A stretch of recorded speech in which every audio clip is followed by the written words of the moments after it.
Bueno, como lo prometimos en el video anterior, este es el video ya de la entrevista que me hicieron. Y bueno, estoy aquí desde el campamento minero, aquí en la habitación. No sé si saben, estoy aquí desde el lunes, hoy ya es jueves, ya mañana me voy para Sudbury. Y bueno, aprovecho esto ya que lo estoy editando para mostrarles un video muy resumido, porque a la final la entrevista duró casi 50 minutos y creo que hasta más. Les voy a explicar un poco.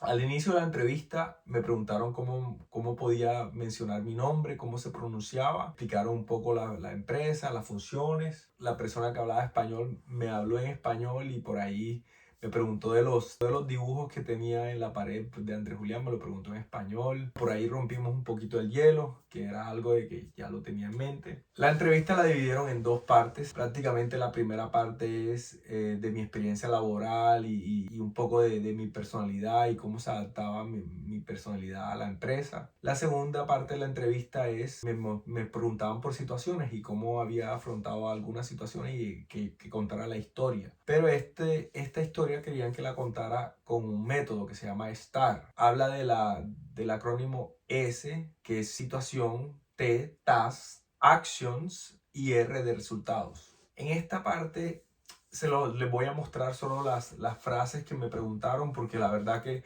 si no se hace un video muy largo, pero ahí creo que donde más fallé, no seguí como ese procedimiento que ellos me pedían. Entonces ya saben, para que lo tengan en cuenta. Siendo más, vean la entrevista, vean cómo respondí, todas las fallas que tuve, y la verdad que no fueron pocas. Por ahí se darán cuenta que me preguntaron de los valores y mencioné un valor que la verdad que ni siquiera lo mencionaron. Yo había visto un video donde el CEO de la empresa hablaba de los valores, hablaba de la importancia de la seguridad, y por ahí me quedó en la mente y me confundí.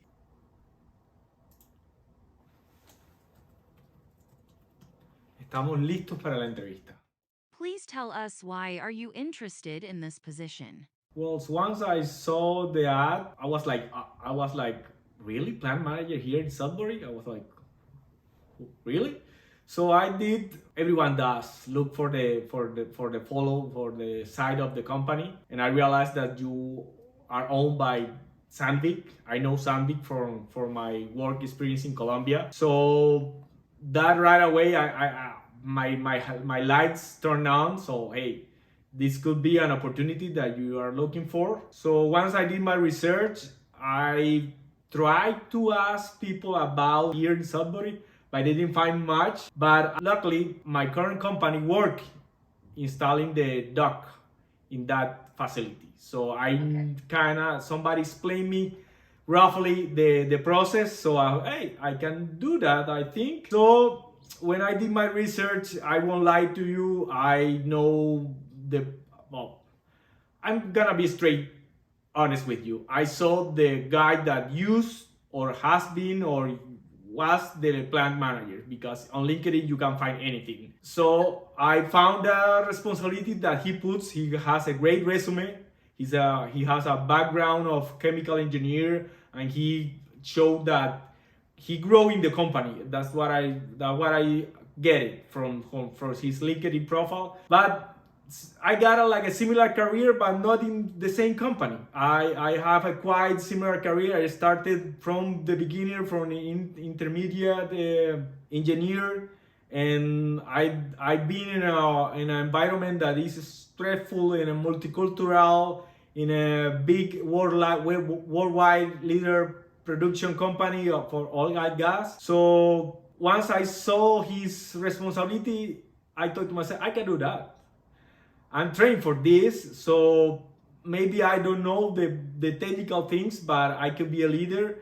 I can manage people. Maybe at the beginning, I've been in Canada for almost 2 years.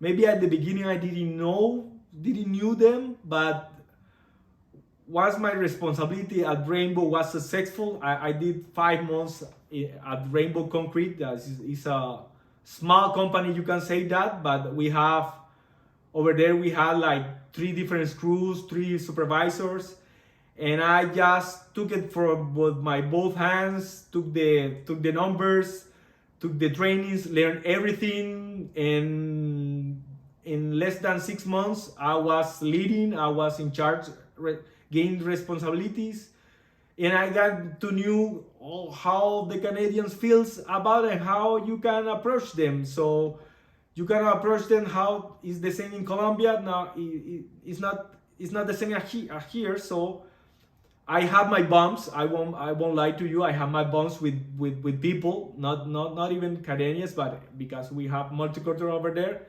But I have to lead. I have one responsibility. The owner had my back. So I try to improve things there. I think I managed to improve. Once I get a better job offer, you know how it is for a newcomer. If you don't know, you are starting from the scratch. You're just starting. I don't know. Every penny counts. So once I get a better offer with money, I just have to say sorry, but I'm looking for my family, so I did that, and now I'm here at Rainbow.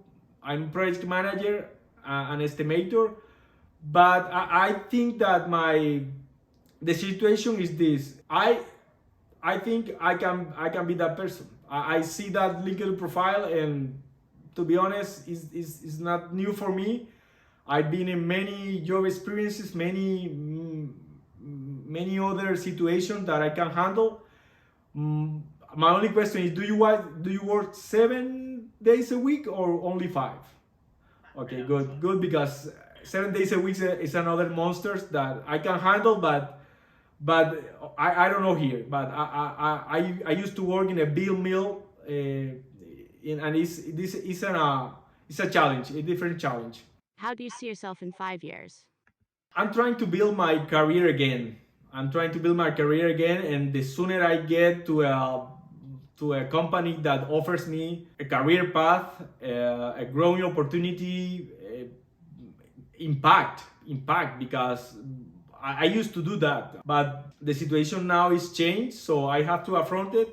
I'm now looking for that, and yeah, I look for every opportunity that I got, and in 5 years I see myself with my career build up, maybe not in the level that I got in Colombia, but by closer. And I see here in Sudbury, to be honest, I want to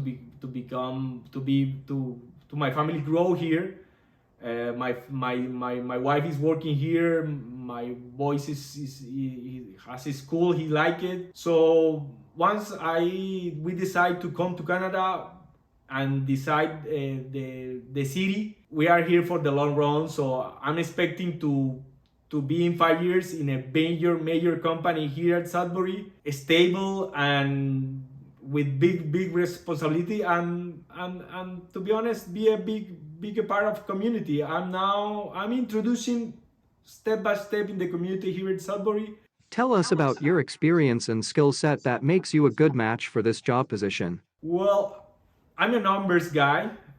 I like to control. Many of my background and my previous experiences has shown me that if you control and you have your numbers at your hand, you can switch and do things about it. Maybe not right away, but even right away. But in the long run, you have to impact with. You can do things to impact the business. I don't know the business that you are, but I know how the business are. How are the responsibility for a leader, how to fulfill a budget, how to ask for money for improvement, how to evaluate projects to show the manager decisions to, I need this because it's gonna impact me on this, it will help the company. And to be frankly, I'm a person guy. I have the opportunity to train people, to coach people, to develop persons, young people even. And nowadays I try to do it all the time, even with myself, with my partner at the office. I usually, it's not my responsibility, but I usually raise my hand and hey, you are doing, I think you can do it this better, please. Even with my own boss now, I try to show them how to make good decisions. I see myself as a counselor because you can see me as young, but boy, I got experience. Our values are customer focus, innovation, fair play, and passion to win. What does these values mean to you? Since I began my career, safety was a big issue because I don't know the culture of our impact. My early career was in oil and gas, and they purchased a company that wasn't in the beginning of that organization, so they pushed the culture impact very quickly because they had a very high rate of accidents. So I jump in that career right away, like a year later than they acquired. So safety for me was like right to my DNA first, because when you have people hurt, you got you have lack of motivation, you have people worrying families. So for me, this is a big issue, always has been. And the words I read the words of your CEO on the page, and I can relate to that. And you're not aiming for leader. That's your duty. You have to be a worldwide leader in your industry, and or at least you have to aim for that. So you don't get that. You don't get there with just work. You have to be very much fully committed to those. So once the head is looking for that, you can be related. So if you take care of your workers and you train them and you give them the tools and you build a very good team around that, I think you can manage to accomplish such a thing. So for myself, I really see that we have much in common. You do not get there being a worldwide leader without a strong culture. A strong culture. That's the word that I like. A strong culture, because everybody on the team has to be like that. When you ask what do you think about this company, what this company look for, and did you come related to that, you are in a good position to be successful. Back to our values. What does it mean customer focus for you? Mining in down underground mining, that's what I heard. Every second counts. So if you don't lose any time, people down there risking their lives, if you do it in a safe way with good products, with reliable products, the company will keep using your products because you take care of their employees. And in Canada, in it's getting all over the world, the responsibility gets a lot, and companies will go bankrupt if they do proper things in this business, and we got histories about fines and everything. So if you take care of that, your business are good.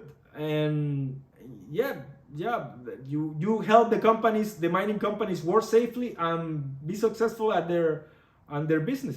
What about innovation? What does innovation mean to you? Well, different ways to do things and better. You have to look for the details. Sometimes innovation comes to listen around people, to explore new things, and you have to invest. And you have to invest a lot of money, because sometimes you do tries, and if you take the measure, you cannot put out a product without testing, without proper lab procedures and everything. So innovation for me is like making things better, but make sure that it works, because innovation that doesn't work is not innovation. It's just an attempt. So you have to be successful for that, and in that case, your lab, your R&D department has to be top notch, and you have to be focused on what's next. Because if you don't grow, if you stay sleep in the first position, somebody will catch up to you. If you're not trying to do things better and new ways, you will left behind, because somebody will try to beat you. What about fair play? Why is important to play fair? For myself, being honest, be responsible, tell the truth, it always helped you. Even in the past, I had some bad experience with those kind of situations, but my father taught me that, and it seemed to me, I'm teaching my boy too, so I don't like lies, and I'm not afraid of I had a word back in my experience, my 3 or 4 years, that people are afraid of the punishment, and I'm not afraid of the punishment. I face the consequence of my actions, so if I have to tell the truth, I will tell the truth. If maybe I have to explain how I made a mistake, why I came to the idea, or I will tell, and I try to explain and hope for the person that my supervisor or whatever, sees that I'm rational. I did what I thought. I did but you hired me to do, because if you hire somebody, you hire people to take sometimes risk, but risk calculated. So I'm not afraid of the punishment. And back in my days, many people were afraid of the punishment, and they lie basically. And I wasn't part of that, and sometimes I get in trouble for that. What about passion to win? How do you feel about having that as a value? Well, passion to win. I'm a winner. Sorry that I tell you like that, but I play everything. I'm playing soccer right now, and I am a big competitive person. So right now, I know it doesn't help you, but I'm the champion here in soccer for 3 straight tournaments, and I will to win, and I help my team in many other ways. But I'm a team player, and I am the guy that had your back. I always had your back. If you're on my team, I will support you. And when I was a leader of a very young crew of engineers, my first stage was, we're gonna be the best department here, but not for me. It's because of you guys. And one year we got everybody got bonuses and promotions, and even for 5 of my teammates, for my employees in my team, I got 3 bonuses special. No department had that, never. Most of the 50% of the company, the department had bonuses. Well, we did that. I don't say I did that, because I didn't.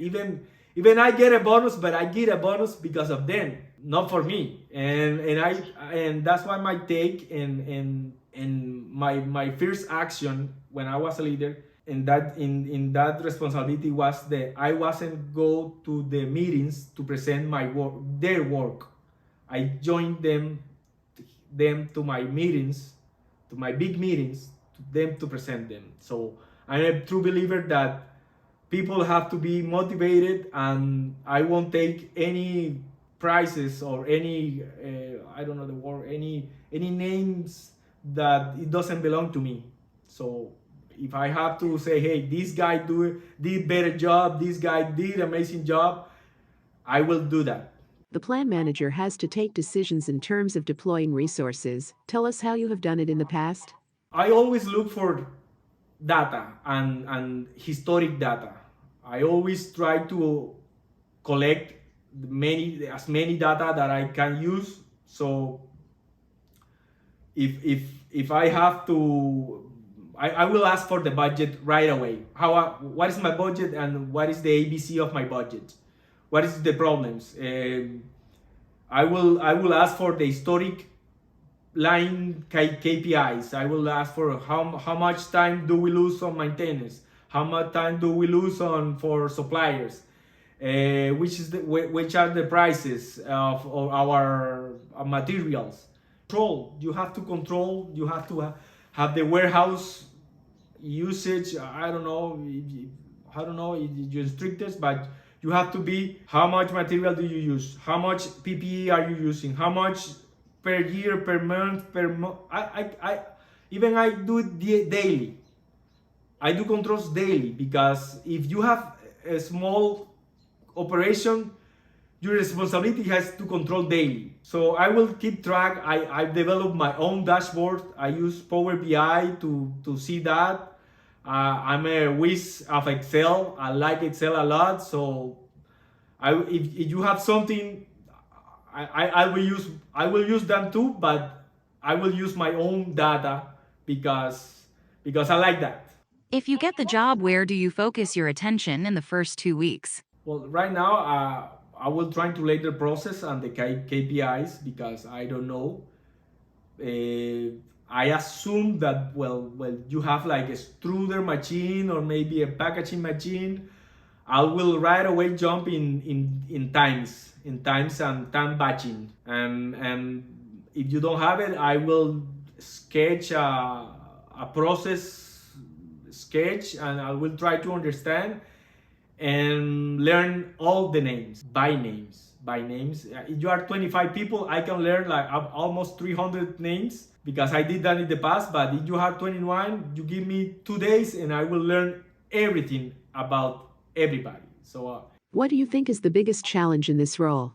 well, as a newcomer, I'm Colombian. I have to explain every time that I'm new here. Where's my background? The new challenge is to gain the trust of the people, even my leaders too, because everybody will show you as greats and great people or whatever, but you have to show them, and that's the real issue. You have to earn their trust. I will know the numbers, I will make decisions, I won't hesitate, and I know how to manage people, how to deal with problems, how to deal with nobody show up one shift, how to, hey, stop this product and do this now because the material didn't came up, how to say, hey, let's go everybody to home because today we're not working, to make decisions like that. Como ya vieron, o sea, no estoy muy orgulloso de la entrevista que hice, la verdad. Creo que pude haber hecho mucho mejor, creo que me pude haber preparado mucho mejor. Mi nivel de inglés creo que necesita mucho más trabajo, necesito un poquito concentrarme más, modular un poquito más. Cada vez que intento como elevar mi speech y utilizar palabras un poquito más complejas, la seguridad no está tan alta y no sé si se dan cuenta que no modulo bien o las digo muy rápido, o bueno, también el hecho de concentrarme un poquito más, creo que fallé mucho en la preparación de esta entrevista, así que se los invito en serio, cuando tenga una entrevista prepárese mucho, así como me hicieron estas preguntas. Me pueden haber otras, pero son muy relacionadas, muy parecidas. Creo que nos podemos preparar muy bien y a mí me faltó eso. En la siguiente parte del video solo les voy a mostrar las preguntas que me hicieron con el método de STAR, que se los mencioné al principio. Entonces la primera pregunta fue: Can you think of a time or situation that makes you proud of your teamwork? Ténganlo en cuenta, teamwork. La segunda pregunta fue: Can you tell us about a time when you provide customer service in a way that meet or even exceeds expectation? Buena pregunta, ténganlo en cuenta. La tercera pregunta fue: Can you give us an example that demonstrates your leadership style? Ténganlo en cuenta. Los cargos de liderazgo, tienes que explicar cuál es tu estilo de liderazgo. Y la última pregunta: Tell us about a time when one of your direct reports was not meeting expectation. What did you did and what was the result? Lo que quieren saber es cómo reaccionaste cuando empezaste a dar feedback y qué hiciste para mejorar el performance de alguien que no estaba alcanzando las expectativas. Si tú estás aplicando en un cargo de liderazgo o de mayor responsabilidad, estas son las tipos de preguntas que tienes que responder. El mensaje que les quiero dejar en este video es que se puede. Yo en 2 años ya tuve varias entrevistas. Esta es como mi primera entrevista de un perfil el que yo quisiera. Pero como vieron, y soy autocrítico en esto, creo que me falta un poquitico. Me falta un poquito más. Falta de pronto afinar mi speech y también un poco mejorar mi nivel de inglés. Por eso de pronto les contaré más adelante si hago un curso de business que Cindy lo ofrece en la agencia de acá Dream.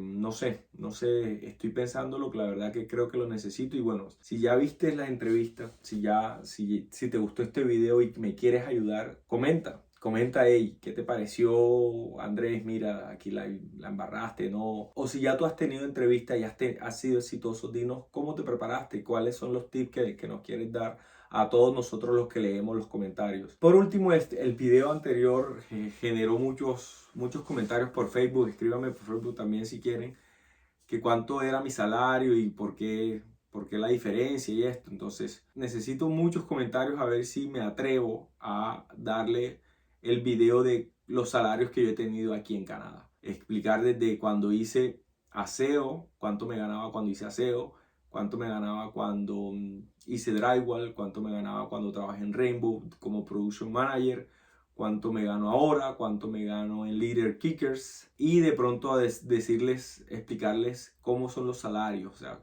cuáles son las definiciones de salario. Yo hablo de $100,000 en el video pasado, de $100,000 al año, y casi todos los que llegamos a Canadá empezamos a hablar por hora. Entonces, ¿cómo trasladar ese salario de hora a anual y cómo se podría hacer? Entonces, si te interesa, escríbeme y Andrés, me interesa mucho me interesa saber. La verdad que, como saben, yo he sido muy transparente. Creo que ya inclusive estas preguntas, los comentarios, en algún video comenté cuánto me ganaba y lo traté de explicar en algún comentario y por ahí me respondieron. Pero si quieren un video específicamente que yo les diga y cómo ha sido la evolución de los salarios y ya yo que he tenido varios trabajos, se los puedo explicar, la verdad. Pero como es un tema medio delicado y en serio que les quiero decir que este video ni lo hago para presumir ni nada, y además, ¿cómo voy a presumir una pésima entrevista? La verdad, no. Como les digo, este video ya se hizo bastante largo, pero en serio que no quiero ni presumir ni nada. Esto es mi realidad y como ha sido siempre el motivo de este canal, es mostrarle la experiencia. No estoy mostrando ni mejor ni peor ni nada. Es mostrarle cómo nos va, qué hacemos nosotros y cómo nos sentimos. Entonces, y yo sigo soñando en que pronto se me va a presentar una mejor oportunidad y voy a conseguir un mejor trabajo. Entonces, a ti te mando un abrazo y gracias por comentar, y les agradezco mucho los comentarios que recibimos del video anterior.